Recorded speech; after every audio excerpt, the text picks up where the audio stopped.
नमस्कार, बहुत स्वागत है आपका। मैं हूं आपके साथ योगेश पांडे और वक्त चला है देश की सबसे सार्थक बहस ललकार का। आपने देखा कि किस तरीके से चुनाव आयुक्त ने तारीखों का ऐलान कर दिया है। लोकसभा के चुनाव की तारीखों का ऐलान कर दिया है। 7 चरणों में लोकसभा के चुनाव संपन्न कराए जाएंगे और इसके साथ ही किस तरीके से पुख्ता इंतजाम किए गए हैं चुनाव आयुक्त की तरफ से, चुनाव आयोग की तरफ से किस तरह से तैयारियां की गई हैं, प्रत्येक बूथ लेवल तक को लेकर के पूरी जानकारी दी गई है। इसके साथ ही अब तरह तरह के सवाल भी हालांकि इस पर उठ रहे हैं।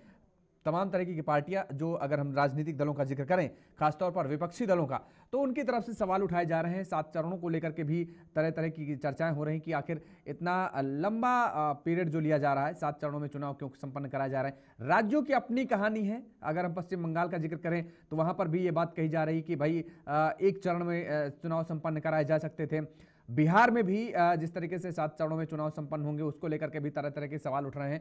लेकिन सबसे बड़ी बात यहां पर एक ये भी देखने वाली है कि 7 चरणों में जो चुनाव संपन्न कराए जा रहे हैं, क्योंकि चुनाव कराने की प्रक्रिया चुनाव आयोग के पास है। और ऐसे में देश में जब ये सवाल भी पूछा गया चुनाव आयुक्त राजीव कुमार से, तो उन्होंने साफ तौर पर कहा कि दरअसल इन राजनीतिक दलों की तरफ से जो सवाल उठाए जा रहे हैं, इन राजनीतिक दलों को पहले पूरे देश का भ्रमण करना चाहिए। कहां पर कैसी स्थिति है, क्योंकि प्रत्येक राज्यों की अलग अलग स्थिति है और चुनाव आयोग उन स्थितियों को भांप करके वहां पर किस तरीके की सिचुएशन बनी है, किस तरीके की वहां पर भौगोलिक स्थिति है, आर्थिक स्थिति है, इन सारे पहलुओं पर नजर दौड़ाने के बाद यह निर्णय लिया जाता है और पूरी तैयारी की जाती है कि आखिर कितने चरणों में चुनाव संपन्न कराया जा सकता है और किस राज्य में। उसको लेकर के राजीव कुमार ने भी साफ तौर पर स्पष्ट किया। हालांकि राजनीतिक दल है तो सवाल उठाना काम है और खासतौर पर विपक्ष का। इसी मुद्दे पर आज चर्चा करेंगे कि किस तरीके से अब तैयारियां हैं, देखते हैं और चुनाव आयोग की तारीखों के ऐलान के बाद अब क्या कुछ समीकरण बदलने वाले हैं। हमारे साथ कुछ मेहमान जुड़े हुए हैं, आपका तारुफ करा देते हैं। विशाल कुमार यादव जी हैं, कांग्रेस के प्रवक्ता, हमारे साथ जुड़े हुए। यासिर जिलानी साहब जुड़े हुए हमारे साथ, भारतीय जनता पार्टी के प्रवक्ता हैं। प्रभात त्रिपाठी जी, वरिष्ठ पत्रकार, जुड़े हुए हैं। बहुत बहुत स्वागत है आप सभी मेहमानों का। कुछ ही देर में ध्रुव पाठक जी भी हमारे साथ जुड़ेंगे, राजनीतिक विश्लेषक के तौर पर। प्रभात त्रिपाठी जी, पहला कमेंट आपका।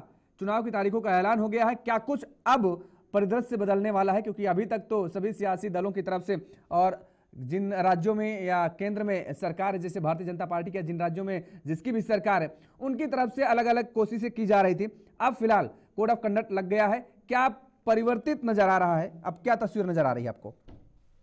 योगेश जी, सबसे यह है कि जिस तरह 40 मिनट का अपना भाषण दिया तो लगा जैसे टीएन सेशन के बाद शायद राजीव कुमार। प्रभात त्रिपाठी जी की आवाज नहीं आ रही है। प्रभात त्रिपाठी जी, आपने म्यूट कर रखा है क्या? नहीं, मेरा हाँ ठीक है, अब आ रही है। आवाज। अब बोलिए, आवाज आ रही है। मैं योगेश जी ये कह रहा हूं कि जिस तरीके से आज 40 मिनट चुनाव आयोग ने प्रेस कॉन्फ्रेंस के पहले हाँ। टीएन सेशन बनने का प्रयास किया, उन्होंने बताया कि किस तरीके से ये देश का सबसे बड़ा लोकतंत्र का पर्व है, किस तरीके से कितने वोटर जुड़ गए और नए वोटर कैसे हैं, सारी चीजें उन्होंने बताई। और सबसे बड़ी चीज, उन्होंने नफरती भाषणों में रोक लगाने की जो बात कही, जो उन्होंने कहा कि ये भी बताना पड़ेगा कि जो आती है टिकट आपने क्यों दिया, राजनीतिक पार्टी ये बताए कि उसको टिकट क्यों दिया। तो ये सारी चीजें और सारी सुरक्षा व्यवस्था को लेके बलपूर्वक और मसल्स पावर, धन बल, सारी चीजें उन्होंने बात की। और ईवीएम पे भी बात उठी तो उन्होंने ईवीएम पे भी एक शेर सुनाया। आज शेर का कुछ ज्यादा प्रयोग किया राजीव कुमार जी ने। तो कुल आगे 40 मिनट की जो लोकसभा का एक महापर्व है, उसपे 40 मिनट उन्होंने लगभग अपनी रूपरेखा तैयार की, फिर शेड्यूल में आ गए। अब मैं आगे बढ़ता हूं कि आज जुगजुगी बज गई है लोकतंत्र के महापर्व की। अब राजनीतिक मंच सजेंगे, आरोप प्रत्यारोप लगेंगे, लेकिन जिस तरह आयोग ने आज कहा राजीव कुमार जी ने, उसके बाद भी व्यक्तिगत टिप्पणी, नफरती भाषण और कोई कार्रवाई नहीं करना आयोग द्वारा, ये कहीं ना कहीं सवाल उठता है। मैं तो ये तरीके से लेता हूं, अगर आयोग अपनी कोई बात कह रहा है तो उस पर इम्प्लीमेंट भी करे। और आयोग ने ये बताया है कि 3400 करोड़ रुपए आपने वसूला है, तो आयोग ये भी बताए कि जितने भी नफरती भाषण किए गए थे 11 राज्यों के चुनाव में, पिछले राजीव कुमार के कार्यकाल में 11 राज्यों में चुनाव हुआ, उन्होंने ब्यौरा दिया। और उसके बाद कितने लोगों पे कार्रवाई हुई, किनको डिबार किया चुनाव। देखिए, जब तक मैकेनिज्म, आप कोई भी मैकेनिज्म अगर चुनाव आयोग, देखिए ये बहुत बड़ी लोकतंत्र की एक बहुत बड़ी प्रणाली है। तो हमारे देश की खूबसूरती है कि इस लोकतंत्र की, चाहे वो ईवीएम मशीन से हो, हमारा चुनाव जो मैनेजमेंट है पूरे में एक बहुत बड़ा चुनाव मैनेजमेंट है। आपने बताया 800 डीएम एसएसपी से बात हुई, लेकिन मैं ये पूछना चाहता हूं कि कार्रवाई कितने पे की गई, ये सबसे बड़ा सवाल है।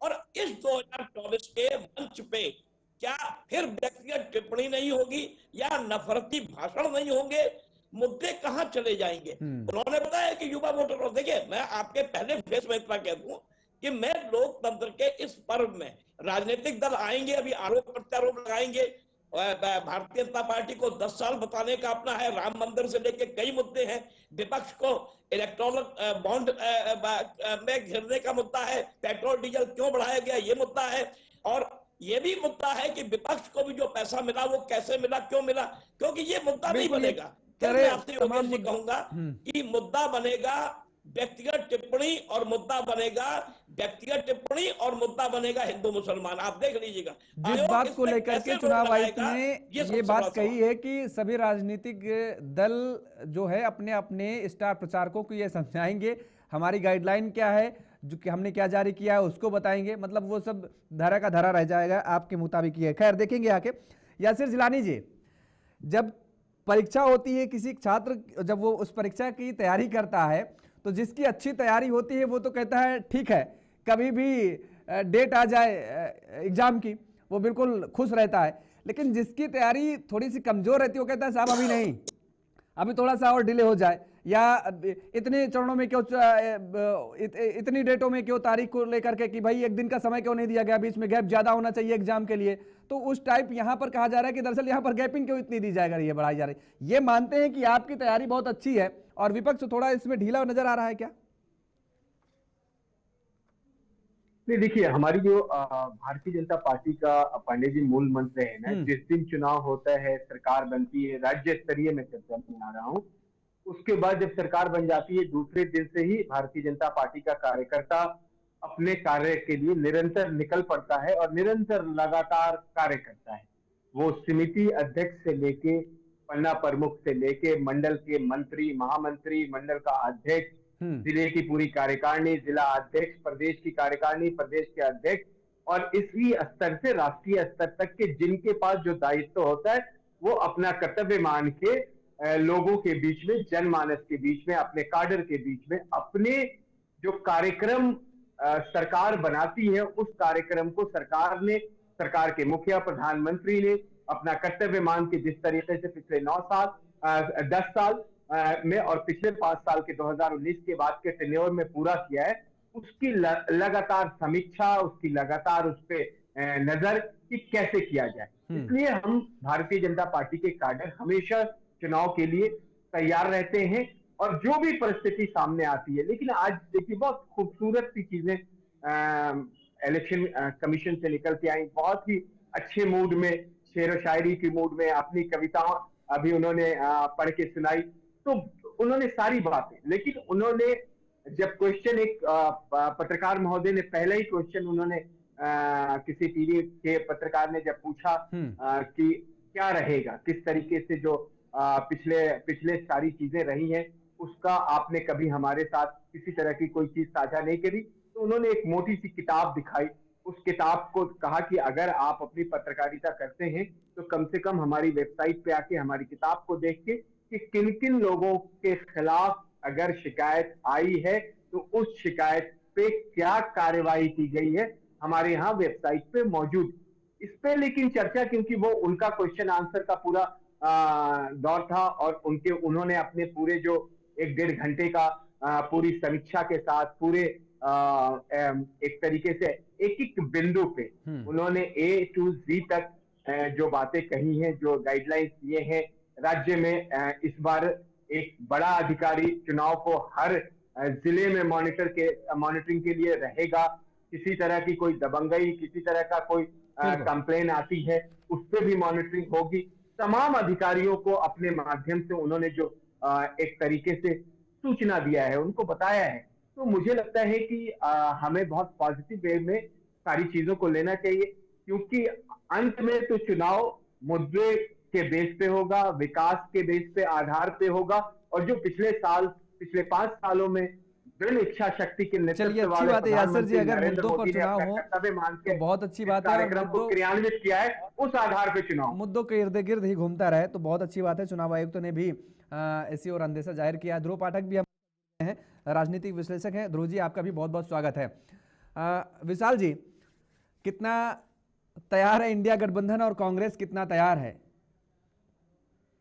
योगेश जी, आपको बहुत बहुत धन्यवाद। माननीय हमारे चुनाव आयोग के जो पदाधिकारी, उनको भी बहुत बहुत धन्यवाद। उन्होंने एक बहुत अच्छा प्रेस कॉन्फ्रेंस किया। हम समझते हैं कि चुनाव बहुत ही सफल होगा अगर हर तरह से सपोर्ट मिला तो। जहां तक बात कहा आपने कांग्रेस पार्टी और इंडिया गठबंधन की, तो कांग्रेस पार्टी और इंडिया गठबंधन चुनाव के लिए बहुत पहले से तैयार है। चुनावी मूड में कांग्रेस पार्टी हर समय रहती है, और हम तो चुनाव के लिए कमर कस चुके हैं, चाहे रहे सीट शेयरिंग की बात, बंटवारा की बात, या कैंडिडेटों की लिस्ट की बात।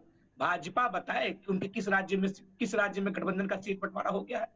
हमने उत्तर प्रदेश, जहां 80 लोकसभा सीट आती है, वहां सीट शेयरिंग क्लियर कर लिया, लेकिन अभी तक दूसरे विपक्षी गठबंधन पार्टियों में सीट शेयरिंग नहीं हुआ है।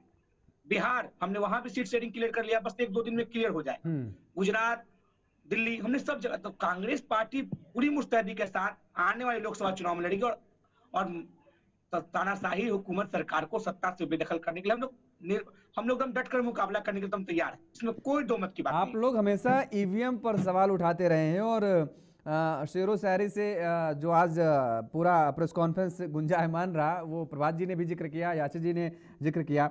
और उन्होंने जब ईवीएम पर सवाल उठाया गया कि विपक्षी दल ईवीएम पर सवाल उठाते हैं, तो उन्होंने कहा कि अधूरी हसरतों का इल्जाम हम पर लगाना ठीक नहीं, वफा खुद से नहीं होती, खता ईवीएम पर लगाते हैं, कहते हैं। तो मतलब ये कहने का मतलब उनका मोटा मोटा यही था कि खुद से तो वफा हो नहीं पाती है, और ठीकरा किसी और पर फोड़ दे रहे हो, मतलब ईवीएम पर। योगेश जी, अगर बात करें ईवीएम की, तो आज भी कई ईवीएम गायब है। अगर हम इस पर सवाल उठाते तो क्या गलत उठाते हैं क्या? नहीं, तो उन्होंने विशाल जी, उन्होंने ये बात कही कि इसी ईवीएम से आपकी भी सरकारें बनती है ना। उन्होंने उस कॉन्फ्रेंस के दौरान उन्होंने बात कही है। सरकार नहीं बनाया। हाँ। अरे ईवीएम तो हम ही लाए थे। हाँ। हमने कहा क्या कि सरकार नहीं बनाया। हाँ। हमारी सरकारें निष्पक्ष होती थी। लेकिन आज बताइए, क्या ईवीएम गायब है कि नहीं है? आज भी ईवीएम गायब है। 20 लाख से अधिक ईवीएम आज भी गायब है। लेकिन कह रहे कि हम कुछ हो नहीं रहे। भाई, चुनाव आयोग किस पर जवाब देना चाहिए कि आखिर वो 20 लाख ईवीएम गए कहां? वोट पड़ते पड़ते ईवीएम खराब हो जाते, ईवीएम हो कहां रहा है? भाई, चुनाव है कि क्या हो रहा है, समझ में नहीं रहा। तब जब ऐसे ऐसे कारनामे होते हैं तो ईवीएम पर सवाल उठता है, और हम समझते हैं सवाल उठना लाजमी है, सवाल उठना चाहिए। ठीक है, एक छोटा सा कमेंट यासिर जी से ले लेते हैं, जवाब लेते हैं। ईवीएम गए कहां, उसके बाद ध्रुव जी के पास आते हैं। यासिर जी, कहां ईवीएम गायब कर रहे हैं भाई आप लोग? पांडे जी, देखिए, मैं किसी भी आधारहीन और व्हाट्सएप यूनिवर्सिटी के ज्ञान पे कोई टिप्पणी नहीं कर सकता हूँ। इलेक्शन कमीशन के बड़े अधिकारियों ने जिस तरीके से आज प्रेस कॉन्फ्रेंस करके अपनी सफाई दी, अपनी सारी बातों को रखा है, उससे लगता है कि भारत की जनता, भारत की जनमानस मुतमईन होगी। उसे विश्वास है कि इलेक्शन कमीशन बेहद शानदार तरीके से काम कर रहा है। और ये तो पिछले जब से चुनाव भारत में हो रहे हैं, इलेक्शन कमीशन में बेहद अहम रोल रहता है। तो इस तरह की बातें ना करके, मेरा तो सिर्फ आज जो आपका सब्जेक्ट है कि हम किस तरीके से तैयारी करके जो हमारा लक्ष्य है 370 और हमारे गठबंधन का 400 पार, वो हम कैसे पूरा करेंगे। हम पूरे भारत पे भारतीय जनता पार्टी का एक एक कार्यकर्ता कटिबद्ध और प्रतिबद्ध है, उसको पूरा करने में लगेगा। कल से ही वो ऑलमोस्ट जो चुनावी रणनीति, जो गाइडलाइंस आई है, जिस तरीके से उन्होंने गाइडलाइन दिया है, सोशल मीडिया को गाइडलाइन दिया है, इलेक्ट्रॉनिक मीडिया को गाइडलाइन दिया है, पेपर को गाइडलाइन दिया, उस आधार पे अपनी चुनावी रणनीति हमारी नए तरीके से कल से शुरू होगी। और उसमें हम बिल्कुल अपने आप को 24/7 लग के भारतीय जनता पार्टी का एक एक कार्यकर्ता भारतीय जनता पार्टी के हर कमल के निशान को, जहां जहां से कमल का निशान लड़ रहा है, उसके लिए लगेगा। ठीक है। अच्छा, विशाल जी भी कुछ कहना चाह रहे हैं, एक छोटा सा कमेंट 10 सेकंड में, उसके बाद ध्रुव जी। विशाल जी, 10 सेकंड में। हमारी बातों को सिरे से नकारा है। मैं इसको दिखा, भाई देखिए, ये आज तक का रिपोर्ट है, आप इसको बना करके दिखा सकते हैं। ये आज तक का रिपोर्ट, इस आज तक रिपोर्ट ने कहा है 2016 से लेकर 2018 तक देश में कुल 19 लाख ईवीएम गायब है। कैसे आप हमारी बातों का आधार कर रहे हैं भाई? ये चुनाव आयोग का डाटा है, ये सरकार की डाटा है। 19 लाख ईवीएम गायब है। अरे तो आप चुनाव आयोग चले जाते भाई, अभी तक कहाँ नहीं, क्यों नहीं गए विशाल जी चुनाव आयोग? इस तरह के झूठ का ठीक, बताइए, इस तरह के झूठ ठीक है, चुनाव आयोग आपको जाना चाहिए। एक सेकंड रुकिए, अब ध्रुव जी के पास जाएंगे, दोनों लोगों को रुकेंगे। ठीक, दोनों लोग, अरे ठीक है, अपनी अपनी रिपोर्टिंग होगी, अपने अपने संस्थानों की रिपोर्टिंग होगी, उनकी क्या रिपोर्टिंग है मुझे नहीं मालूम है। ठीक है, ठीक है, ठीक होगी।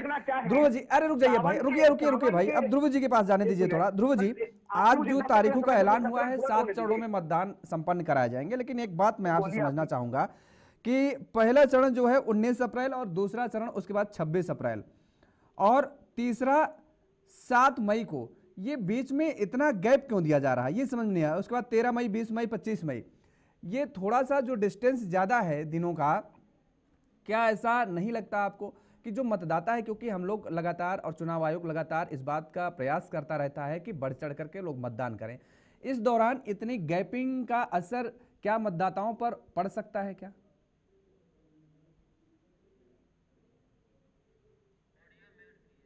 ध्रुव जी आप म्यूट कर रखे शायद, आप अपने आप को अनम्यूट करिए आप।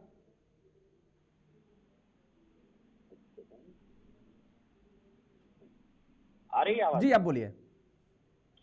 धन्यवाद पांडे जी। मैं ये बता रहा था कि अपना जो चुनाव हो रहा है इंडिया में, हिंदुस्तान का, वो मतलब सबसे बड़े डेमोक्रेटिक कंट्री का चुनाव है, इस पे शंका नहीं करनी चाहिए, क्योंकि ये सबसे बड़े मतलब फेस्टिवल के टाइप में लोग सेलिब्रेट करते हैं इसको, और हमारी विश्वसनीयता पूरे वर्ल्ड में कायम है, सब हमसे मिसाल लेते हैं, तो इससे मतलब ऑब्जेक्शन नहीं उठाना चाहिए, सबसे पहली बात ये।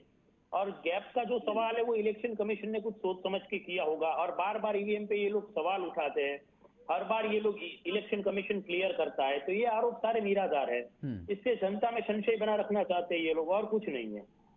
इसलिए चुनाव आयोग जो चुनाव कर रहे हैं वो पूरे निष्पक्ष कर रहे हैं।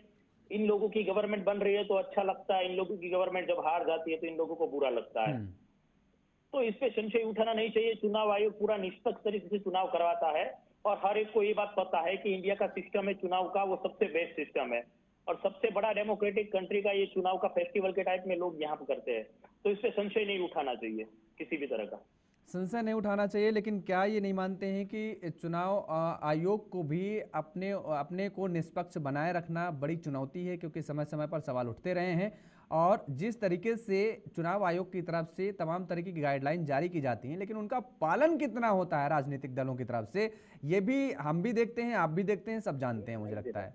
देखो पिछले चुनाव में बड़े बड़े लीडरों को इन लोगों ने बैन किया था, किसी को 24 आवर्स के किया था, किसी को 72 आवर्स के लिए किया था, तो चुनाव आयोग अपने तरीके से काफी कुछ हद तक काम करता है, अपनी समय मर्यादा में जो भी होते हैं वो बेस्ट देने की ट्राई करता है चुनाव आयोग। और चुनाव आयोग पे मतलब काफी लोग, कुछ लोग होते हैं जो उस पे आरोप लगाते हैं, लेकिन उसमें कुछ प्रूव नहीं होता है, बस संशय फैलाने के लिए लोग आरोप लगाते हैं। और जो इतना गैप रखा है वो कुछ ना कुछ उन लोगों ने सोच के रखा होगा, उन लोगों ने इतना स्ट्रिक्ट गाइडलाइन दी है कि भाई किसी का हाइपर वाला बयान नहीं आना चाहिए, सोशल मीडिया पे इन लोगों ने पूरा इंस्ट्रक्शन दिया है, तो काफी कुछ सोच समझ के किया है, इस पे संशय नहीं उठाना चाहिए, कि जनमानस पे अलग मैसेज जाता है, अवेयरनेस लानी चाहिए, ज्यादा से ज्यादा वोटिंग कराने के लोगों को अपील करनी चाहिए, इस पे आरोप नहीं लगाना चाहिए चुनाव आयोग पे, एटलीस्ट कम से कम। ठीक है, प्रभात त्रिपाठी जी, कितनी बड़ी चुनौती है चुनाव आयोग के लिए, वही सवाल मेरा आपसे भी है कि अपने आप को निष्पक्ष बनाए रखने के लिए जो जिस तरीके से सवाल उठते रहते हैं, हम भी देखते हैं, आप भी देखते हैं, लगातार अभी भी विपक्ष लगातार सवाल उठाने में जुटा हुआ है, प्रेस कॉन्फ्रेंस कर दिए गए हैं, उसके बाद भी अलग अलग नेताओं के सवाल उठ रहे हैं, राज्यों से उनकी प्रतिक्रियाएं सामने आ रही हैं विपक्षी दल के नेताओं की तरफ से, और सवाल ये भी एक बड़ा उठता है कि चुनाव आयोग लाख कहता है कि आप हमारी बुकलेट पढ़िए, आप हमारी वेबसाइट पर जाइए, जमीनी स्तर पर क्या होती है, किन की गिरफ्तारी होती है, किन पर कार्रवाई होती है, दुनिया देखती है, हम भी देखते हैं, आपने देखा कितना आपने उनका चालान कर दिया, कितना आपने जुर्माना ले लिया, ये बात अलग हो गई। आपने खुद बताया, चुनाव आयोग ने खुद बताया कि 11 चुनावों में, विधानसभा के चुनावों में कितनी बड़ी रकम, कितनी मोटी रकम, और खुद चुनाव आयोग ने इस बात को स्वीकारा है कि ये जो रकम है ये साल दर साल बढ़ती जा रही है, तो इसका मतलब कहीं ना कहीं तो कुछ कमी रह गई होगी या कमी रह जा रही है, तभी ये मोटी रकम बढ़ती जा रही है। योगेश जी, मेरा मकसद चुनाव आयोग या चुनाव सिस्टम पे सवाल उठाना नहीं है। मैं अपनी जो बात कह रहा हूं वो ये कह रहा हूं कि चुनाव आयोग को एक बड़ा संदेश, एक ऐसा संदेश देना चाहिए जिसको इंप्लीमेंट करना चाहिए। मैं आपको बता रहा हूं, दावे के साथ कह रहा हूं, ये आयोग ने कहा कि कोई भी चार्टर्ड प्लेन या हेलीकॉप्टर लैंड करेगा उसको इनकम टैक्स, सीबीआई या जो भी वहां के इन्फोर्समेंट वाले लोग होंगे वो कार्रवाई करेंगे। मैं बता रहा हूं आपको, मुख्यमंत्री की गाड़ी के पीछे डिग्गी में करोड़ों रुपए रखे होते हैं, प्रधानमंत्री के जहाज में करोड़ों रुपए सूटकेस में होते हैं। सवाल ये नहीं है, सवाल ये नहीं उठाया जा रहा है, सवाल ये उठाया जा रहा है नफरती भाषणों में, जो नफरत की भाषण की जो दुकान सस्ती है, अब सब मुद्दे चले जाएंगे। अभी आप देखिएगा योगेश जी, मैं भी रहूंगा, आप भी रहेंगे, बिल्कुल। मैं सवाल नहीं उठा रहा हूँ आयोग पे, मैं ये कह रहा हूँ कार्रवाई कितनी होती है। फंडामेंटल राइट में ठीक है, हमारे आर्टिकल्स को संशोधन करने की जरूरत है और हमें कानून को और मजबूत करना होगा। आप भी पत्रकार हैं, हमारी प्रेस काउंसिल है, उसको कोई अधिकार नहीं है, सिर्फ पत्रकारों पे क्या दुर्व्यवहार हुआ उस पर कार्रवाई करती है। इलेक्शन कमीशन देश का एक सबसे बड़ा एक सिस्टम है, जिसे कहते हैं डेमोक्रेटिक सिस्टम, जो सरकारें बनाता है, जनता के वोट से सरकार बनती है। सवाल यह है कि अगर एक उंगली उठती है तो आपने या कोई भाषण देके चला गया, हिंदू मुसलमान करके चला गया, कोई व्यक्तिगत टिप्पणी करके चला गया, किसी ने कहा कि आप मुझे व्यक्तिगत चाय वाला कह रहे, मैं चाय वाला हूँ, सवाल ये हूँ, तो आप भी उसको बढ़ावा दे रहे हैं, चाहे आप प्रधानमंत्री पद पे हो, चाहे मुख्यमंत्री पद पे हो, चाहे किसी राष्ट्रीय पार्टी के अध्यक्ष पद पे हो। सवाल यह है कि कार्रवाई किसने की? आपने लोकसभा चुनाव से उसको डिबार क्यों नहीं किया? अपराधी भी अभी देखिएगा चुनाव में इस कन्विक्ट नहीं हुए हैं, सजा यात्रा नहीं है, वो चुनाव लड़ सकते हैं क्या भाई? ये बात कार्रवाई करता है चुनाव आयोग तो उस पर भी तो सवाल उठने लगते हैं कि साहब देखिए विपक्ष का नेता है, सत्ता पक्ष का नेता है, इसलिए कार्रवाई की जा रही है। नहीं योगेश जी, मेरा ये कहना है किसी पे सवाल नहीं है, सवाल सिर्फ सिस्टम पे है कि आप सिस्टम सफेद मतलब वो कहते हैं हाथी के दांत खाने के दिखाने के अलग है। अरे कार्रवाई आप उस पर एक कोई मैसेज दीजिए देश के अंदर कि कोई भी बड़ा नेता भाषण देके निकल न जाए, उसको अयोग्य ठहरा दीजिए, इमीडिएट अयोग्य ठहरा दीजिए, ना वो सुप्रीम कोर्ट जा सके ना वो हाई कोर्ट जा सके। सवाल यह है कि जब तक आप ऐसे संदेश नहीं देंगे तब तक आप फ्री एंड फेयर इलेक्शन की उम्मीद कैसे कर रहे हैं? आपने नफरत फैला दी, सोशल मीडिया ने उसको आगे बढ़ा दिया। आपने कहा कि रिक्वेस्ट कर दी कि भाई सोशल मीडिया आगे न बढ़ाए, आप उसको वहीं रोक लीजिए। अरे कौन मानेगा इस देश के अंदर? सबको फंडामेंटल अपना राइट है कहने का, तो भाषण देके निकल जाएंगे, मतदाता भ्रमित हो जाएगा, वो सिर्फ हिंदू मुसलमान में फंस जाएगा, वो नफरती भाषणों में फंस जाएगा, मुद्दे गायब हो जाएंगे इस देश के अंदर, महंगाई का, बेरोजगारी का, इलेक्ट्रॉनिक बॉन्ड का, डीजल पेट्रोल का, या हम कह रहे आपके 10 साल के कारनामों का। आपने 10 साल जो अच्छे काम किए वो भी आपके चले जाएंगे। आपने 10 साल बहुत अच्छे काम किए। और देखिए एक चीज और बताएं, नया वोटर जुड़ रहा है, उसका लाभ भारतीय जनता पार्टी को मिलेगा। 8 साल का जब वोटर था, 10 साल उसने मोदी को देखा, 18 साल में जुड़ रहा है, एक अच्छी बात है, नया वोटर जुड़ रहा है। लगभग 98 करोड़ वोटर से देश के अंदर महिलाएं पुरुष बराबर, थोड़ा बहुत उनका अनुपात है, लेकिन नफरती भाषण, मंच सजेंगे, क्या गारंटी है कि फिर ये कोई गारंटी वाली बात है? सिस्टम पर आप सवाल उठा रहे हैं। राजनीतिक दलों से मैं किसी के ऊपर आलोचना नहीं कर रहा हूं। ठीक है यासिर जिलानी जी, किसी पार्टी पर सवाल नहीं, किसी संस्थान पर सवाल नहीं, लेकिन सिस्टम पर सवाल प्रभात जी उठा रहे हैं। और इस सिस्टम में परिवर्तन कैसे आएगा, सिस्टम अपने आप को कैसे सुधारेगा? उन्होंने खुद बताया कि देखिए किसकी गाड़ियों में कितना कैश ले जाया जा सकता है चुनावों में। देखिए पांडे जी, देखिए प्रभात जी वरिष्ठ पत्रकार हैं, लेकिन मुझे लगता है कि इस तरह का समीक्षा करना कि प्रधानमंत्री के चॉपर में कैश और मुख्यमंत्री के डिक्की में कैश, ये थोड़ा सा अजीब है समीक्षा भी, मुझे समझ से परे लगा। लेकिन वो उनका अधिकार क्षेत्र है, वो फंडामेंटल। मैंने देखा है मौके वारदात में, मैं किसका नाम लूं आपको बताइए? अरे भाई साहब, आप अपने आप को बहुत छोटा कर देंगे, आप इस तरह की बात कर रहे हैं। मैं आयोग से कह रहा हूं, मैं आपसे नहीं कह रहा हूं, मैं योगेश जी से कह रहा हूं सिक्योरिटी कि आयोग को ये चाहिए आप कैसे कोई देख लेंगे? ऐसा निर्णय में आप कैसे देख लेंगे? एक संदेश जाए देश के अंदर कि हमारे जो भी कार्रवाई हो रही है, आप पत्रकार, आपके नाम के आगे लगा हुआ है, आप एक ही बात को नेशनल चैनल पे प्रभात जी आप ऐसे नहीं बोल सकते, विदाउट एविडेंस नहीं बोल सकते आप ऐसे प्रधानमंत्री चीफ मिनिस्टर को। जब जान से मारने की बात कही गई तो कमाल करते हैं आप, एक तरह की बातें मत करें आप। मैं मानता हूं आप वरिष्ठ पत्रकार हैं, लेकिन इस तरह की बातें गठबंधन है।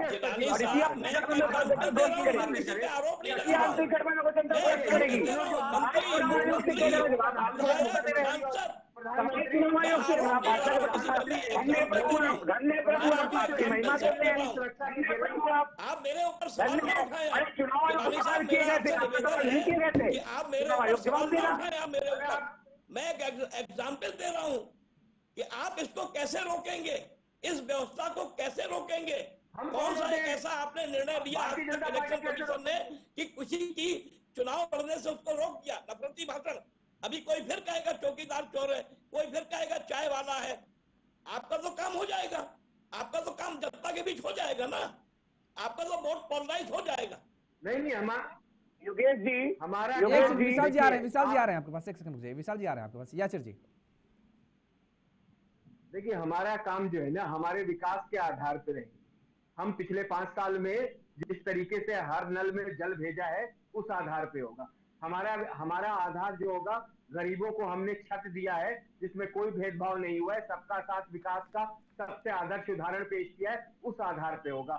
हमने अगर हर आदमी को इतना सामर्थ्य बना दिया है कि आज वो अपनी बात को रख सकता है, इस आधार पे होगा। हमने जो पालनपुर के मैनिफेस्टो में बात रखी राम मंदिर की, तो राम मंदिर को पूरा किया हमने। पालनपुर के मैनिफेस्टो में जब भारतीय जनता पार्टी ने, जब कोई सोच नहीं सकता था, 2 सांसद नहीं थे, तब हमने 370 हटाने की बात करी। उस 370 को हमने हटा के दिखाया पूरे दुनिया और हिंदुस्तान को। तब इस आधार पे हम वोट मांग रहे हैं।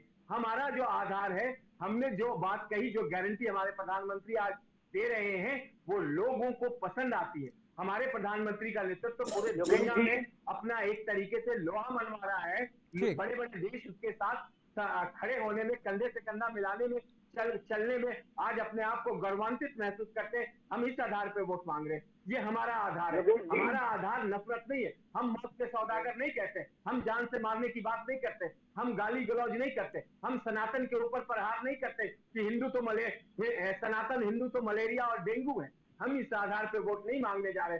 हम अपने काम पे जो हमने कर्तव्य मान के क्रियान्वित जमीन पे किया है, उस आधार पे भारतीय जनता पार्टी 2024 के चुनाव में उतरेगी और वोट मांगेगी। ठीक है विशाल जी। देखिए योगेश जी, हमने सभी को सुना और आपने सभी को भरपूर टाइम दिया। हम उम्मीद करेंगे हमें भी टाइम देगा। देखिए भाजपा के प्रवक्ता ने बताया कि हमने विकास के काम किए। भाई साहब, कैसे विकास में धरातल पर नहीं दिखती हो। इन्होंने कहा हमने जो मैनिफेस्टो दिया था, अपने मैनिफेस्टो पूरा कर दिया। आपके मैनिफेस्टो में तो 70 का पेट्रोल 35 बेचने का था, लेकिन आप 105 में बेच रहे हैं। क्या मैनिफेस्टो है भाई साहब? कांग्रेस रसोई गैस का सिलेंडर 400 में देती थी, आप 1200 में दे रहे हैं। यही मैनिफेस्टो था। आपके मैनिफेस्टो में बुलेट ट्रेन था, बुलेट ट्रेन आ गई भारत में। आपके मैनिफेस्टो में स्विस बैंक से काला धन लाना था, लेकिन आप तो एसबीआई को स्विस बैंक बना दिए। आपके मैनिफेस्टो में बहुत कुछ था। इन्होंने बोला कि हमारे नेताओं पे अफसर बुलाया था, 50 करोड़ किसको बोला गया? मैं आपके बीच में नहीं बोला था, सुनिए का प्रयास करिए। 50 करोड़ की गर्लफ्रेंड किसको बोला गया था? कांग्रेस की विधवा किसको बोला गया था? जर्सी गाय किसको बोला गया था? प्रधानमंत्री रैनकोट पहन कर नहाते हैं, कौन बोला, किसने बोला और किसको बोला, ये बता दीजिए। फिर उन्होंने कहा कि सनातन का अपमान करते हैं। भाई साहब, ओम प्रकाश राजभर का नाम सुने आप? ओम प्रकाश राजभर का ओम प्रकाश राजभर जी का खुला ये भाषण है कि सीता एक टेस्ट ट्यूब बेबी थी। तो क्या ये सनातन का अपमान नहीं है? संजय निषाद का नाम सुने आप? संजय निषाद जी ने कहा कि खीर खाने से क्या बच्चा पैदा लेता है, तो क्या ये राम का अपमान नहीं है? और आप उन्हीं लोगों से गठबंधन किए हुए, उनके बच्चों को आप लोकसभा का कैंडिडेट बना दिए। अरे भाई साहब, गठबंधन हो तो ऐसा धन्य है प्रभु आप ना आपका विकास दिखता है, ना आपका मैनिफेस्टो दिखता है, ना आपका धर्म दिखता है। ये लोग राष्ट्रवाद की जो ला कर रहे हैं, टैक्स हमारा पाकिस्तानी के सेवा करने के लिए लोग ला रहे हैं। अरे क्या जरूरत है भाई? आपने बताया कि क्यों 70 का पेट्रोल 35 में नहीं बिक रहा है, 105 में बिक रहा है? क्यों आज 400 का सिलेंडर 1200 में बिक रहा है? क्यों आज सब चीज महंगाई हो गई है? खाद, रसोई से लेकर चीनी तक सब चीज महंगा हो गया है। इसको कोई सवाल ही नहीं होगा। हमने ये कर दिया भाई। भाई साहब, आपने कुछ नहीं किया है। 10 साल का कार्यकाल रहा, अन्याय आपका हाथ आएगा और हालात बदलेगा। ठीक है, हालात बदलेंगे, लेकिन ध्रुव जी, इतने मुद्दे विशाल जी ने गिना दिए। इन मुद्दों के बावजूद अगर इतनी महंगाई, इतनी बेरोजगारी और कोई काम 10 साल में सरकार ने नहीं किए हैं, तो जो भी चुनाव होते हैं उनमें भारतीय जनता पार्टी को फायदा कैसे मिलता है? एक बड़ा सवाल ये। और अगर कांग्रेस के पास इतने मुद्दे हैं, विशाल जी देखिए पूरा मौका दिया, आपके पास फिर आएंगे। अगर इतने मुद्दे हैं तो राहुल गांधी यात्रा करने के बजाय मुझे लगता है कि इन मुद्दों को लेकर के धरना प्रदर्शन करना चाहिए, अलग अलग राज्यों में सरकारों को घेरना चाहिए, केंद्र की सरकार को घेरना चाहिए। अब मुझे तो नहीं लगता कि कभी सड़कों पर मुद्दों को लेकर के ये उतरते हुए हों, आंदोलन खड़ा कर दिए हों मुद्दों को लेकर के, महंगाई को लेकर के। मात्र 20 सेकंड योगेश जी, मात्र 20 सेकंड आपके सभी सवालों का मैं जवाब दे देता हूँ। आपने कहा कि इतने सारे, अरे भाई, केंद्र सरकार के मंत्री 23 जून 2023 को लोकसभा में कहा कि 19,64,360 पद खाली है, उससे भर दीजिए। आपने कहा रोजगार, मेरी बात, मेरा सवाल क्या है विशाल जी, फिर अभी बोलूंगा तो आप कहेंगे कि आप भी, मेरा सवाल ये है ही नहीं है। मैंने तो स्वीकार किया भाई बहुत सारे पद खाली हैं, राज्यों में भी केंद्र में भी। मेरा सवाल ये है कि उन मुद्दों को लेकर के आप सड़क पर आंदोलित कब हुए, मेरा सवाल ये है। सवाल का उत्तर जवाब होता है, सवाल नहीं होता है। सुनिए मेरा दूसरा, आपने बोला कि राहुल जी क्यों नहीं जनता को, अरे भाई जनता, चुनाव क्या होता है? जनता के बीच जाना। यात्रा हमारा क्या है? क्या यात्रा हम घर में बैठ के कर रहे हैं? जनता के बीच ही तो यात्रा है। मैं खुद भाड़ा जोड़ने यात्रा में रहा 10 दिन, तो क्या जनता के बीच हमने नहीं गया? अरे आने वाले चुनाव बताएगा कि जनता से, भाजपा से जनता परेशान हो चुकी है। मैदान दूर रहेगा और न घोड़ा दूर रहेगा विशाल जी, मैदान भी यही रहेगा, घोड़ा भी यही रहेगा। 4 जून के बाद फिर हम बात करेंगे, हम आपको बुलाएंगे, हम आपको आमंत्रित करेंगे विशाल जी, हम आपको आमंत्रित करेंगे। हम ये नहीं कह, हम आपको आमंत्रित करेंगे, हम कह तो रहे हैं अगर जनता के मुद्दे उठाए होंगे तो जनता आपके साथ जाएगी। ध्रुव जी अपनी बात रखिए आप।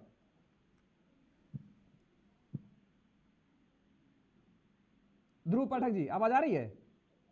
आ रही जी जी, बोल रहा हूँ राहुल गांधी जी का जो ये इंडिया अलायंस है उसने ना कोई रैली की है संयुक्त, ना अभी तक सही बंटवारा हो रहा है।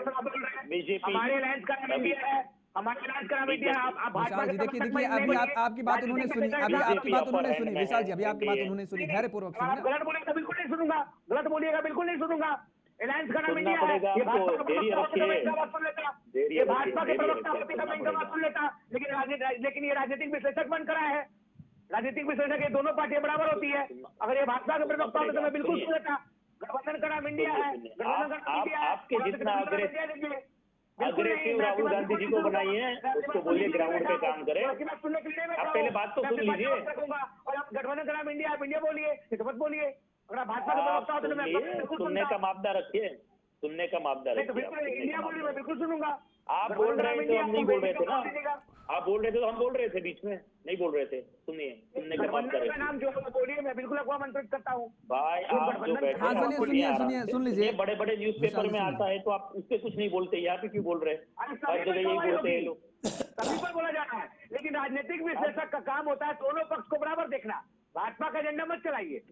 अगर आप भाजपा के प्रवक्ता होते तो अगर आप भाजपा के प्रवक्ता होते तो मैं कुछ नहीं बात सुन लीजिए, सुनने का मापदा रखिए। आप बोल रहे, देखो पांडे जी,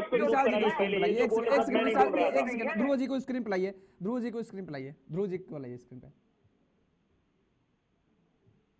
ऐसे तो डिबेट नहीं होगी, दोनों एक साथ बोलेंगे तो कैसे? ध्रुव जी आप बोलिए अपनी बात रखिए। मैं बोल रहा हूँ कि इन लोगों ने ना कोई रैली की एक साथ में, ना कोई कॉमन मिनिमम प्रोग्राम बनाया है, तो कैसे ये लोग अपर एंड ले गए? इसमें सीधा एनडीए का अपर एंड आ रहा है। ये अलायंस कहीं ना कहीं दिख ही नहीं रहा है। आप देखो चुनाव में, अभी तो सीट शेयरिंग महाराष्ट्र में हुआ नहीं है, एक जगह हुआ है सिर्फ दिल्ली में। आम आदमी पार्टी पंजाब में अपने हैंड से लड़ रही है। और ईवीएम की बात रही तो ईवीएम पे सौरभ भारद्वाज जी ने बड़ा प्रेजेंटेशन दिया था, एक बार सबको इकट्ठा किया था, इसी में गए थे। उसके बाद कोर्ट ने उसको खारिज कर दिया, इसी में ये लोग कुछ प्रूव नहीं कर पाए। तो ये सब आरोप निराधार है, ये सब आरोप नहीं लगाना चाहिए। अपने काम क्या किया है, क्या विरोध किया है। जब प्राइस रेट हाई होते हैं, जब बीजेपी अपोजिशन में था तो कितने प्रदर्शन होते थे, अब कहाँ प्रदर्शन होता है? संसद तक धरना होता था, अब ये लोग कहाँ कुछ करते हैं? अपोजिशन को एसी रूम से बाहर आके सड़क की पॉलिटिक्स करनी चाहिए, ये लोग नहीं कर रहे, इसीलिए ये लोग अपोजिशन में है। और जहां तक लग रहा है अभी की सिचुएशन, लंबे समय तक ये लोग अपोजिशन नहीं रहेंगे। जिस तरह से नरेंद्र मोदी जी रूलिंग कर रहे हैं पार्टी को, उस हिसाब से लगता नहीं कि ये लोगों का कोई नंबर आए, इसलिए उनको हार्डवर्क करना चाहिए। इंडिया अलायंस को लेकर के सवाल उठाया ध्रुव जी, तो ऐसे में तो एनडीए में भी, बिहार में, महाराष्ट्र में बड़ी सीटों को लेकर के रस्साकसी मची हुई है। वो जो भी है, लेकिन उसमें अपर एंड बीजेपी का रहता है। अमित शाह जी ने कल किसी एक इंटरव्यू में बोल दिया कि वो हो गया है, मतलब वहां कोई ऊपर नहीं जाता है, अगेंस्ट स्टेटमेंट नहीं आया किसी का। जबकि महाराष्ट्र में संजय निरुपम जी ने स्टेटमेंट दिया, उसकी एक सीट को इन लोगों ने कैंडिडेट डिक्लेयर कर दिया था। ऐसा एनडीए में कोई जगह नहीं देखने को मिलता है, ना कोई स्टेटमेंट आता है मीडिया में। तो इन लोगों ने पूरा मतलब एक सेटअप बना के रखा है, कहीं सब हर तरीके से इन लोगों ने अपना प्रक्रिया पूरी कर दी है। और ये अलायंस, अपोजिशन अलायंस कहीं खड़ा नहीं है। योगेश जी 10 सेकंड, इनके सभी सवाल का जवाब मैं दे दूंगा। चलिए दीजिए, जवाब दीजिए 10 सेकंड, उसके बाद प्रभात जी के पास आते हैं। देखिए, इन्होंने कहा कि इंडिया गठबंधन का एक भी रैली नहीं हुआ। भाई साहब, सावन के अंधे को सब कुछ खड़ा दिखता है, वैसे ही आपको दिख रहा है। हमें तो पहले डाउट था कि आप भाजपा का एजेंडा चला रहे हैं, अब तो पूरा विश्वास हो गया। 3 मार्च को पटना के गांधी मैदान में इंडिया गठबंधन की रैली थी और इंडिया गठबंधन के तमाम घटक दल के नेता वहां पर मंच पे थे। 2 मार्च को प्रधानमंत्री मोदी जी की रैली होती है, मंच से चिराग पासवान जी गायब, मंच से उपेंद्र कुशवाहा जी गायब। तो ये गठबंधन टूट किसने जा रहा है? इन्होंने कहा कि सीट शेयरिंग इंडिया गठबंधन। अरे भाई, देश का सबसे बड़ा राज्य उत्तर प्रदेश, सबसे पहले किसने सीट शेयरिंग किया? इंडिया गठबंधन ने। ठीक है, ये बात आप बता, ठीक है विशाल जी, हाँ ये सारी बातें आप बता चुके हैं। और जो आप जिस गठबंधन का जिक्र कर रहे हैं, जिस रैली का जिक्र कर रहे हैं, उसी रैली ने, पटना की रैली ने सेल्फ गोल कर दिया, परिवार को लेकर के सवाल उठाया गया। ठीक है विशाल जी आएंगे, विशाल जी ठीक है आ रहे हैं। उसी पटना की रैली, जिस रैली ने आपने कहा, उसी रैली ने सेल्फ गोल करा दिया। और कितना बड़ा आज शायद आप देखेंगे भारतीय जनता पार्टी ने किस तरीके से उस पर एक सॉन्ग भी तैयार कर दिया और किस तरीके से विज्ञापन चले उसी एक रैली ने। प्रभात जी क्या एक शब्द एनडीए के सीट बंटवारे पर खड़ा नहीं किया? ठीक मैंने वो सवाल पूछा, मैं सवाल पूछा हूँ अभी यासिर जी बैठे हुए जवाब देने के लिए, यासिर जी से फिर पूछ लूंगा।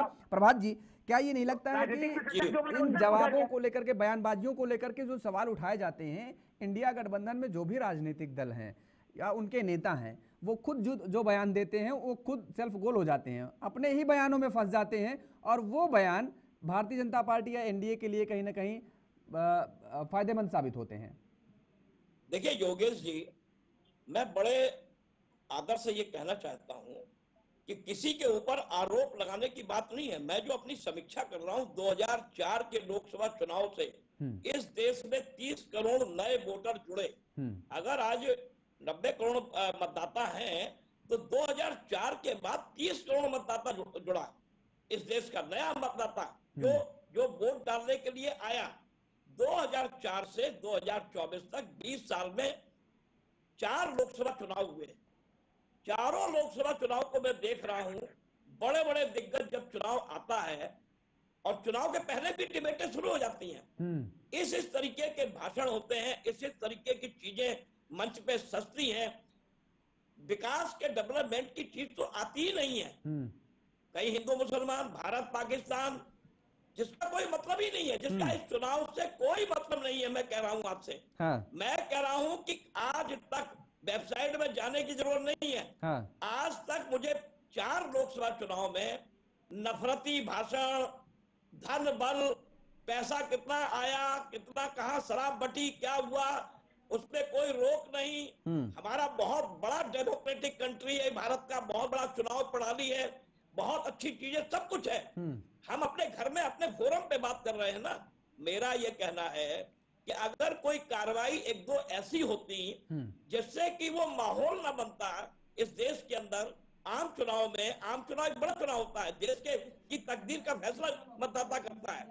मतदाता को ये पता ही नहीं है। अरे भाई, आपने 10 साल काम किया है, बहुत काम किया है, फिर कोई आएगा अभी विपक्ष के नेता में, वो भी कोई ऐसी बात बोल देगा, चाहे वो सत्ता पक्ष के, वही मेरा सवाल था, यही मेरा सवाल था, तैयार हो जाएगी और फिर वो बैटिंग करके वो क्लीन बोल्ड हो जाएगा, चला जाएगा। चाहे भारत जोड़ो यात्रा हो, चाहे भारत न्याय यात्रा हो, चाहे भारतीय जनता पार्टी के 10 साल के बड़े बड़े निर्णय हो, 370 से लेकर यूसीसी तक। मैं कह रहा हूं कि इस देश के अंदर बड़े निर्णय हुए हैं।